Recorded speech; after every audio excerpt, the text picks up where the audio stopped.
In this video, I'm going to talk to you about the 5 conversations that you need to have with your boss in your first 90 days in a new role. Welcome to the channel. My name is Jane Foray, career coach for frustrated professionals who are ready to take the next step in their career. If you've just arrived here, then don't forget to subscribe and hit that notification bell so you won't miss out on any new videos. The President of the United States has 100 days to make an impact. When you start a new job, you've got 90 days. You need to be having conversations with stakeholders all across the business. And the most important stakeholder that you need to manage is your new boss.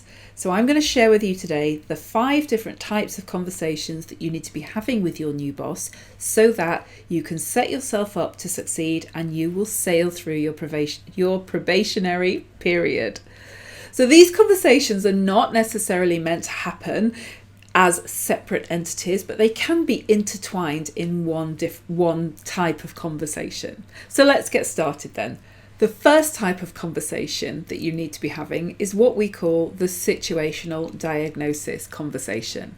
In this conversation, you will seek to understand how your boss sees the situation that you are going to be taking over. So think about this. Is it a turnaround? Is it a startup? Is it a realignment? Or is it business as usual? And actually your role there is to sustain the current situation. Try and understand how the business got to this point, what has happened before, what factors have led to this situation. Be mindful that your view of the situation may differ from your boss's, so it's important that you grasp the situation from their perspective. The second type of conversation that you need to have is the expectations conversation. In this situation, you need to seek out and negotiate exactly what your boss expects of you in the short, medium, and long term. Try and understand what success looks like to your boss. Ask questions about how your performance will be measured and when your performance will be measured. The one thing that you may conclude from this conversation is that your boss's expectations are completely unrealistic, in which case now is the time to renegotiate them so that you're both clear about the expectations that you will deliver in your first 90 days and beyond. Remember, it's much better to underpromise and overdeliver than it is to overpromise and underdeliver. Remember, your first 90 days are your opportunity to make a great impression with your boss. The third type of conversation is a conversation about style. And very often this is the thing that gets in the way of successful business relationships. So understand early on how your boss likes to do business and make sure that your boss understands from you how you like to operate. So questions to ask are, how does your boss like to be communicated with? Do they prefer email? Do they prefer phone calls, text messages? What's the best method of communication? Think about the frequency of these interactions. So in the early stages, it's very common to have more frequent, sometimes daily conversations or catch-ups, then that they may transition into weekly catch-ups and then maybe monthly catch-ups. But understand from the start how often your boss and you are to have those kind of one-to-one catch-up conversations. The fourth type of conversation is the resources conversation.